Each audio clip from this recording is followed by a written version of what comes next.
नमस्कार, मैं रिथुमोंग चांग आपका स्वागत करता हूं हॉर्नबिल टीवी भारत पर।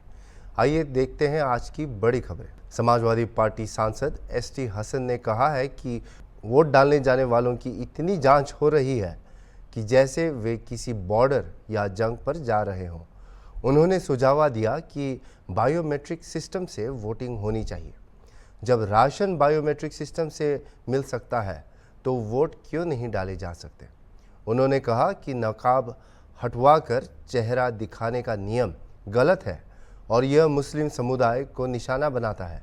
हिंदू समुदाय में भी महिलाएं घूंघट पहनती हैं, तो क्या उनका भी घूंघट हटवाया जाए। आरोप है कि बीजेपी मुसलमानों के रीति रिवाजों को निशाना बनाकर हिंदू वोटों को पोलराइज करना चाहती है। देखिए, जाहिर सी बात है, एक हैरेसमेंट तो है ही। आदमी वोट डालने जा रहा है या किसी महाज पे जा रहा है, बॉर्डर पे जा रहा है या बॉर्डर क्रॉस कर रहा है, जो हर चीज़ की जांच हो रही है। अगर इतना ही शौक़ है उन्हें तो बायोमेट्रिक सिस्टम से क्यों नहीं करा देते हैं। अपने भी बायोमेट्रिक सिस्टम से कराएं सारी पोलिंग, ताकि फिर फेक वोट भी ना पड़े और सही आदमी वोट डाल दे। जब राशन बायोमेट्रिक सिस्टम से मिल सकता है तो वोट क्यों नहीं पड़ सकता बायोमेट्रिक सिस्टम से। आप किसी लेडी को हैरास कर रहे हैं, उसका बुर्का उतरवा रहे हैं, फिर शक्ल मिला रहे हैं। हमारे यहाँ बुर्का, हिजाब और हिंदू भाइयों में भी ये तहजीब है कि घूंघट लगाते हैं। आप उनका भी घूंघट हटाएंगे तो ये मुनासिब नहीं है। इससे बेहतर यही होगा कि बायोमेट्रिक सिस्टम से पोलिंग होनी चाहिए, ताकि फेक वोट पड़े ही नहीं। ये पहली बार नहीं है, इससे पहले भी बीजेपी ने इलेक्शन कमीशन से इस तरीके की शिकायत करी है भूखे को लेकर के। तो क्या टारगेट? देखिए, बीजेपी तो टारगेट करती है मुस्लिम्स को, मुस्लिम्स के रीति रिवाजों को, ताकि वो ये समझती है कि इससे शायद हिंदू भाई खुश होंगे, पोलराइज कर लेंगे हम वोट को। लेकिन अब हालात दूसरे हैं। देश के मुसलमानों के साथ लगभग 80% हिंदू भाई खड़े हैं, सपोर्ट करते हैं, साथ रहते हैं, साथ जीते हैं और प्यार मोहब्बत से रह रहे हैं। तो ये फार्मूले अब इनके चल नहीं रहे। ये हर मुमकिन कोशिश यही कर रहे हैं कि किस तरह से कम्युनलाइज कर दें इस इलेक्शन को, क्योंकि बौखलाए हुए हैं। जैसे मैंने आपसे कहा कि बायोमेट्रिक सिस्टम, अंगूठे का निशान लगाया जाता है और वो बता देता है कि आदमी सही है या नहीं है। मशीन के ऊपर अंगूठा रखा जाता है, तो वो कर लेने में क्या परेशानी है, क्योंकि ये खुद भी तो बहुत फेक वोट डालते हैं। इनके फेक वोट भी ख़त्म हो जाएंगे। फिर ये इनके 50% मुझे ये ऐसा लगता है कि तकरीबन 40-50% तो ये फेक वोट पड़ते हैं। मतलब आपका ये आरोप है कि कहीं ना कहीं बीजेपी जो है वो जो वोट बैंक है उसका 50% फर्जी वोट पड़वाते हैं। नहीं, फेक वोट जो पड़ते हैं, जो मौजूद नहीं, उनके वोट डाल जाते हैं। मेरी तो डिमांड ही है, आरोप नहीं, मेरी डिमांड है कि बायोमेट्रिक सिस्टम से ही वोटिंग होनी चाहिए। उसमें अंगूठे का निशान लगाया जाता है, सबके पास आधार कार्ड है, सबका बायोमेट्रिक हुआ है, आइरिस से भी है, आंखों से भी है, तो क्यों नहीं उससे करा लेते हैं। सर, उन्होंने ये भी कहा कि भाजपा कोई ना कोई बहाना ढूंढती है हर चुनाव में मुस्लिम खातून को परेशान करने का। ये ओवैसी ने कहा। बिल्कुल उन्होंने सही कहा है कि मुस्लिम महिलाओं को अगर हर महिला के जाके नकाब उतरवाई जाएगी और उसको मिलाया जाएगा तो आदमी टॉर्चर तो महसूस करता है। वोट डालने जा रही है, वहाँ पे जो है ऐसा लग रहा है कि जैसे कोई टेररिस्ट आ गया, उसकी भी तलाशी भी ले लिया करें। कल को ये भी कह देंगे। तो ये वोटिंग परसेंटेज मुसलमानों की कम करने की तरकीबें हैं कि किस तरह से, जब जाहिर है हर किसी की नकाब उतरवाई जाएगी, हर किसी को देखा जाएगा, तो आधी महिलाएं अपने आप ही नहीं आएंगी वोट डालने के लिए। सांसद जी, इसके अलावा आजम खान और उनके पूरे परिवार को आज कोर्ट से एक बड़ी राहत मिली है। फर्जी जन्म प्रमाण पत्र मामले में जमानत मिल गई है। देखिए, कोर्ट के फैसले हैं और कोर्ट ने उनको ज़मानत दी, अच्छी बात है, मिलनी भी चाहिए थी। हम इस पर क्या टिप्पणी कर सकते हैं। राज्य भर के 58 सदस्यीय क्षेत्रों में लोकसभा चुनाव के छठे चरण के बीच प्रधानमंत्री नरेंद्र मोदी ने अंतिम चरण के लिए अपना चुनाव अभियान जारी रखा है। शनिवार को उन्होंने बिहार के पाटलिपुत्र में एक सार्वजनिक सभा को संबोधित किया, जहां उन्होंने राजद और भारत गुट पर हमला किया और उनकी तुलना खुद से की।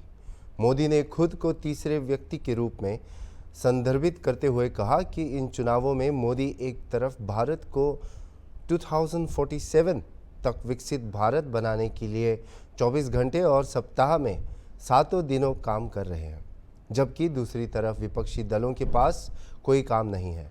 यही कारण है कि वे मोदी को गाली देने में व्यस्त हैं। गूंज सुनाई दे रही है, एक ही विश्वास चारों तरफ प्रकट हो रहा है। फिर एक बार, फिर एक बार, फिर एक बार।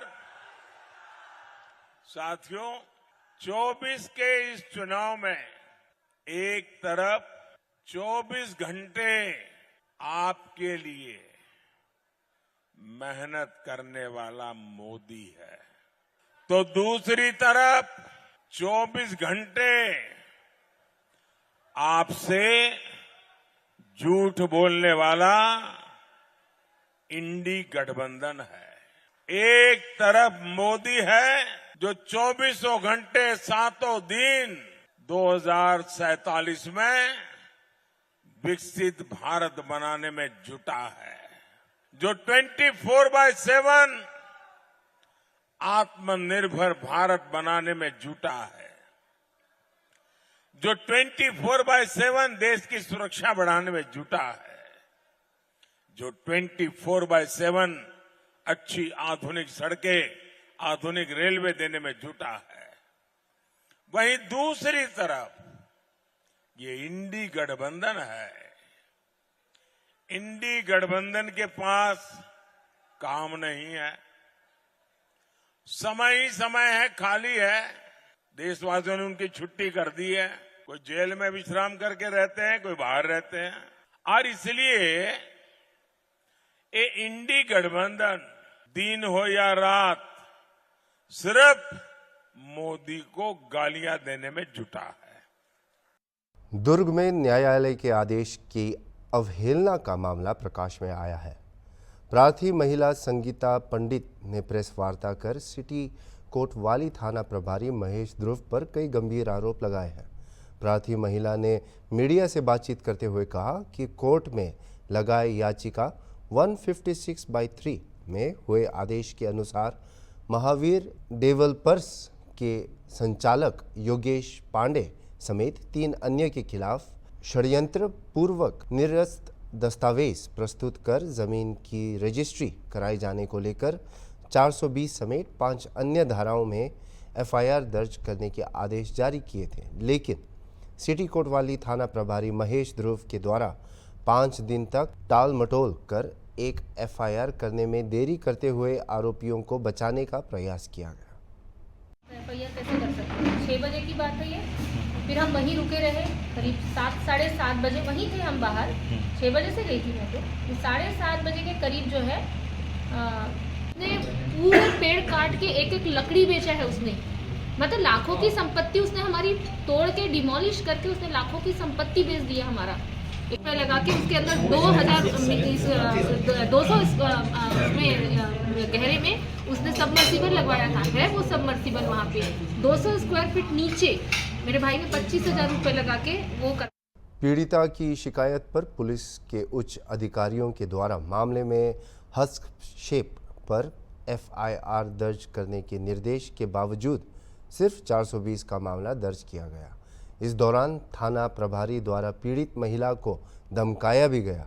वहीं इस पूरे मामले को लेकर नगर पुलिस अधीक्षक चिराग जैन से जब मीडिया ने सवाल जवाब किया तो वे भी संतोषजनक जवाब नहीं दे पाए। डेवलपर्स के संचालक योगेश पांडे के खिलाफ एफआईआर दर्ज की गई है सिटी कोतवाली थाने में कोर्ट के आदेश पर, परंतु कई धाराओं को उसमें छोड़ दिया गया, क्या कारण था? जो एफआईआर की गई है वो जो भी इंफॉर्मेशन है, जो भी धाराएं मतलब फैक्ट्स उसमें डिस्क्लोज होते हैं उसके हिसाब से की गई है। अगर अभी भी कुछ फैक्ट्स आगे आते हैं, सामने आते हैं, तो वो धाराएं उपयुक्त धारा जोड़ के उसमें फिर आगे मतलब धाराएं जोड़ी जा सकती हैं एफआईआर में। सर, राखी संगीता पंडित ने कई संगीन आरोप लगाए हैं सिटी कोतवाली थाना प्रभारी पे। उन्होंने यह कहा है कि शाम को 7 साढ़े 7 बजे से उन्हें थाने में बैठाया गया और सुबह 5 बजे वो FIR करवा के वापस लौटी। थाना प्रभारी के ऊपर डराने धमकाने का भी आरोप है। तो क्या कारण है सर कि हर बार सिर्फ सिटी कोतवाली थाना प्रभारी के ऊपर ही आरोप लगते हैं? क्या कारण है सर, वजह क्या है? FIR एक ऐसी प्रोसेस है, उसको करने में थोड़ा सा प्रोसेसिंग टाइम लगता है। और इसके अलावा अगर इस तरह के कुछ तथ्य हैं कि उन्होंने कुछ निष्पक्ष काम नहीं किया है तो उसके मतलब जो भी होगा उस पर हम जांच कर लेंगे। और मेरे हिसाब से पुलिस पूरा मतलब निष्पक्षता से कार्रवाई कर रही है और करती रहेगी। सर, ऐसा ही पिछले छत्तीसगढ़ से एक बड़ी खबर में बेमेतरा की बारूद फैक्ट्री में ब्लास्ट में 7 पीड़ितों को अंबेडकर अस्पताल ले जाया गया, लेकिन एक की मौत हो गई। 6 मरीजों का अभी इलाज जारी है। हादसे में और भी कई लोगों के मलबे में दबे होने की सूचना मिली है। मलबा हटने के बाद चल पाएगा घायलों के सही संख्या का पता। डिप्टी CM अरुण साव ने बयान में कहा कि लगातार बचाव का कार्य किया जा रहा है। प्रशासन की टीम मौके पर है और अलग अलग जिलों से भी प्रशासनिक अमला बुलाया गया है। दुखद घटना है, प्राथमिकता है कि घायल लोगों को उपचार मिले। बोरसी में बारूद फैक्ट्री में एक बड़ी विस्फोट की जानकारी लगी है। मैं प्रशासन के लोगों से लगातार संपर्क में हूं। प्रशासन की पूरी टीम, कलेक्टर, SP सहित सब घटनास्थल पर मौजूद हैं और ये सही है कि एक बड़ा विस्फोट है और अभी भी और विस्फोट होने की आशंका है। दमकल की गाड़ियां वहां पर आसपास के जिलों से भी बुलाई गई है। अन्य राहत पहुंचाने वाली टीम घटनास्थल पर पहुंच गई है और तेज गति से राहत और बचाव का कार्य प्रारंभ कर दिया है और घायलों को समुचित इलाज के लिए रायपुर भेजा जा रहा है। प्रशासन की पूरी टीम वहां पर राहत और बचाव के लिए लगी हुई है और हमारी प्राथमिकता है कि लोगों को जितनी जल्दी राहत हो सके वो पहुंचाई जाए। अभी कितने लोगों के भी इंजर्ड है, किसी को जानकारी के देखिए, वहां पर एक तो विस्फोट होने से मलबे का ढेर लगा हुआ है।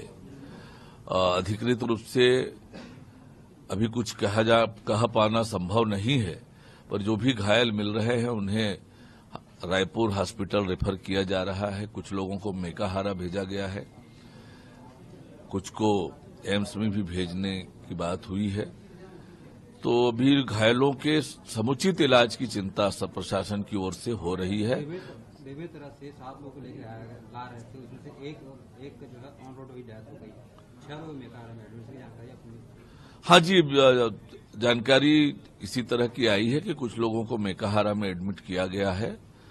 कुछ घायलों की स्थिति बहुत ही ज्यादा खराब है, पर समुचित इलाज की व्यवस्था हो रही है। प्रशासन की पूरी टीम राहत और बचाव काम में जुट गई है। बिजली विभाग के तिफरा मुख्यालय के अंतर्गत आने वाले कॉलोनी पर आज दिन शनिवार को घरों में स्मार्ट मीटर लगाने का कार्य शुरू कर दिया गया।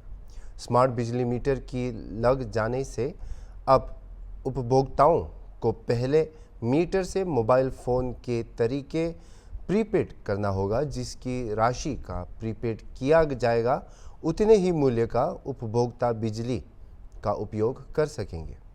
रिचार्ज खत्म होते ही बिजली की आपूर्ति स्वतः बंद हो जाएगी। इस मौके पर कार्यपालक निदेशक A.K. धर, अधीक्षक अभियंता S.K. जांगड़े, कार्यपालन यंत्री राजेश चौहान अपनी पूर्ण टीम के साथ इस बार मीटर लगाने में जुटे हुए हैं। कार्यपालक निदेशक श्री A.K. धर ने बताया कि इसके साथ ही भूमिगत बिजली लाइनों का सुधार, सब स्टेशनों की क्षमता बढ़ाई जाएगी। इस प्रीपेड बिजली मीटर के लग जाने से उपभोक्ताओं और विभाग को भी लाभ पहुंचेगा। अगर किसी प्रकार की खराबी आती है तो उसकी पूरी जिम्मेदारी कंपनी की है। विभाग को जो उपभोक्ता है उसको इससे कोई वो नहीं होगा, उसको जस्ट सूचना देना है और हम तुरंत उसका मीटर बदलेंगे। और वैसे तो मीटर इतनी जगह लग चुका है देश में और कहीं ऐसी शिकायत नहीं आ रही अमूमन, तो उम्मीद करते हैं ऐसी कोई प्रॉब्लम आएगी नहीं, और आती है तो उसको कंज्यूमर पर उसका भार नहीं पड़ेगा, हम लोग उसका वो करेंगे। प्रीपेड जो स्मार्ट मीटर है इसके लगाने के पीछे हमारा जो विभागीय जो गैर जरूरी बजट है, इसमें आपको रेवेन्यू का भी कितना लाभ होगा सर विश्वसनीय सेवा देने? निश्चित रूप से रेवेन्यू का लाभ तो होगा ही, और सबसे बड़ी बात जो कंज्यूमर को जो लाभ होगा उसको लोगों को आपके चैनलों के माध्यम से मेरा संदेश है कि पब्लिक भी ऐसा न सोचे कि उनको लाभ नहीं होगा, उनको भी लाभ होगा इसका। सबसे पहले तो अभी जो हमारे पास आपका 45 दिन का पैसा सिक्योरिटी डिपॉजिट के रूप में जमा रहता है वो हम जमा नहीं लेंगे, क्योंकि प्रीपेड में आप उसी महीने का जितना जलाएंगे उतना प्रीपेड पैसा हमको देंगे, तो वो एक लाभ है। और दूसरा विभाग को ये है कि हमारा कैश फ्लो बढ़ेगा, हमारा तुरंत के तुरंत वो पैसा जो आपका एडवांस के रूप में पड़ा है उसको हम एडजस्ट कर लेंगे, तो विभाग को इससे लाभ तो मिलेगा ही, लेकिन उपभोक्ता को भी इससे लाभ मिलेगा। सर ये बिजली लाइनों की बात है सर, ज़्यादातर लाइनें खराबती हैं, क्या सर जो पैसा बचेगा उसको क्या ये लाइन में भी लगाएंगे ताकि सरल लोगों को बिजली? निश्चित रूप से बहुत सही बात आपने कही है। ये जो RDSS स्कीम है इसमें सिर्फ मीटर लगाना ही हमारा काम नहीं है, जो हमारी व्यवस्था है, जो संसाधन है, उसके उन्नयन का कार्य भी इसी में हो रहा है, और जगह जगह केबल लगाना, तारों को बदलना, एडिशनल ट्रांसफार्मर लगाना, ये सब इस RDSS स्कीम का ही अंग है। और आप देखेंगे कि आपको एक अच्छी गुणवत्तापूर्ण बिजली आगे के दिनों में हम दे पाएंगे। सर ये बिलासपुर में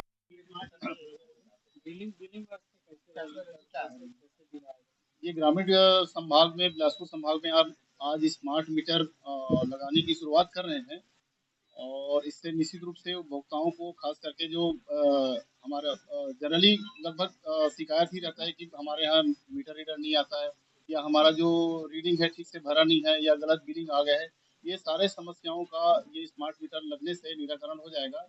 इसमें कोई भी किसी प्रकार की बिलिंग गड़बड़ होने की कोई गुंजाइश नहीं है। जो आप मीटर में जो रीडिंग रहेगा उसी के आधार पे वो बिल उनको पटाना पड़ेगा। अभी हम इसको 1-2 महीने के लिए पोस्ट पेड मीटर अभी शुरू कर रहे हैं, और जैसे ही हमारा इंटीग्रेशन पार्ट अभी चल रहा है, जैसे होने के बाद में ऑटोमेटिक इसको हम लोग प्रीपेड में कर देंगे, तो पहले से ही आप जितने का रिचार्ज कराएंगे उतनी की बिजली चलेगी, और जैसे ही आप उसका रिचार्ज खत्म हो जाएगा वो आपका मीटर ऑटोमेटिक आपके घर की लाइन को काट देगी।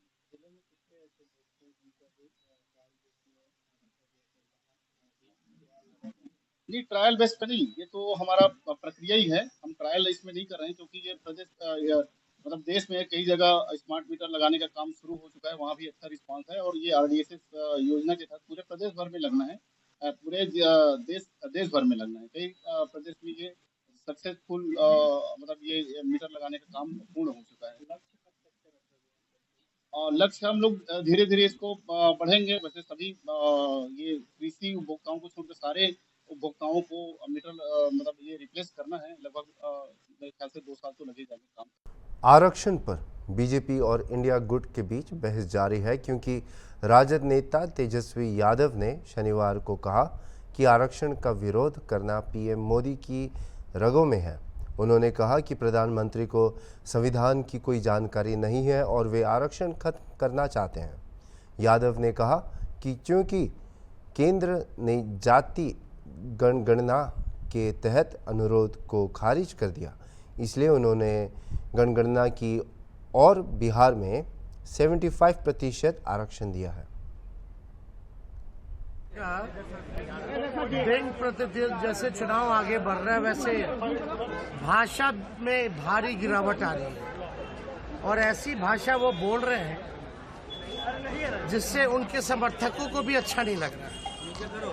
विरोधी तो छोड़ो, प्रधानमंत्री के जो समर्थक हैं उनको भी उनकी भाषा पसंद नहीं आ रही। ये बिहार है, लोकतंत्र की जननी है, इनको काम की बात करनी चाहिए। और प्रधानमंत्री को लेकिन संविधान का बेसिक ज्ञान भी नहीं है। ये लगातार कह रहे कि आरक्षण खत्म करें। जरा प्रधानमंत्री से पूछिए कि हमने लगभग 5 बार पत्र लिखा जाति आधारित गणना कराने का पूरे देश भर में, हमारा पूरा डेलीगेशन बिहार का विधानसभा का गया था मिलने। हम खुद 1 घंटा प्रधानमंत्री से बात किए, फिर लिखित में उन्होंने मना कर दिया। बेसिक तो यही था ना भाई, जाति आधारित गणना हो, किसकी कितनी आबादी है उसके हिसाब से सबको आरक्षण मिलेगा। तो उन्होंने तो मना कर दिया, लेकिन फिर भी हमारी 17 महीने की सरकार ने जनता, हम लोगों ने जाति आधारित गणना कराई और 75% आरक्षण की सीमा बढ़ी। मोदी जी से हम पूछना चाहते हैं कि कोई भाजपा शासित राज्य बता दो जहाँ 75% आरक्षण है। यहाँ आके झूठ बोलने से काम चलने वाला नहीं है। ये बिहार है, बिहार। बिहार के लोग सामाजिक रूप से बड़े जागरूक समाज है, पॉलिटिकल लोग हैं यहाँ। आपके झूठ और फरेब से, प्रचार से कुछ काम चलने वाला नहीं है। प्रधानमंत्री जी, भाषा को सुधारिए, संविधान की बेसिक ज्ञान को समझिए, जानिए। ये वही मोदी जी है ना जिन्होंने आरक्षण को जो है खत्म करने का प्रयास किया था सुप्रीम कोर्ट में सॉलिसिटर जनरल खड़ा करके। अभी भी हम लोगों ने क्या किया, जो 75% का था शेड्यूल 9 में भेजा कैबिनेट में हमारी सरकार ने, लेकिन अब तक उन्होंने नहीं किया है। तो प्रधानमंत्री जी जो कहते हैं कि मुसलमानों को दे देगा, मुसलमानों को दे देगा, ये central list of OBCs for the state of Gujarat, ये देख लो, प्रधानमंत्री जी का झूठ सामने आ गया है। ये गुजरात में मुसलमान 25 जातियों को आरक्षण मिल रहा है। अब इसमें लिस्ट वाइज नाम भी है जो जो मुसलमान जातियां। प्रधानमंत्री जी, आप 13 साल से गुजरात के मुख्यमंत्री हैं, आपको ये नहीं पता कि वहां मिल रहा है और क्यों मिल रहा है, इसका भी ज्ञान दे दें हम आपको। मंडल कमीशन के सिफारिशों के बाद जो है ये मिलना शुरू हुआ, और मंडल जब आया था तो आप जो आरक्षण विरोधी यात्रा में अडवाणी जी के साथ सारथी बने हुए थे, तो आपके तो धमनी में ही आरक्षण विरोधी है। प्रधानमंत्री के धमनी में ही आरक्षण, ओबीसी, एससी, एसटी का विरोध है। ये सच्चाई है। ये लोग क्या पाठ पढ़ाएंगे हम लोगों को? बताओ, 75% आप लोगों ने बढ़ाया कि नहीं बढ़ाया? अगर आप लोगों के पास नहीं है पत्रकार भाई, तो थोड़ा ये ले करके थोड़ा पूछो भाजपा वाले लोगों से, और ये मोदी जी को हम पहुंचा देंगे, लिखित में भेज देंगे। जैसे 5 बार पहले हम चिट्ठी लिखे हैं, इस बार भी फिर हम लिख करके उनको हम बता देंगे कि ये उनको ज्ञान होना चाहिए, ज्ञान होना चाहिए। अभी के लिए इतना ही, और खबरों के लिए देखते रहिए हॉर्नबिल टीवी।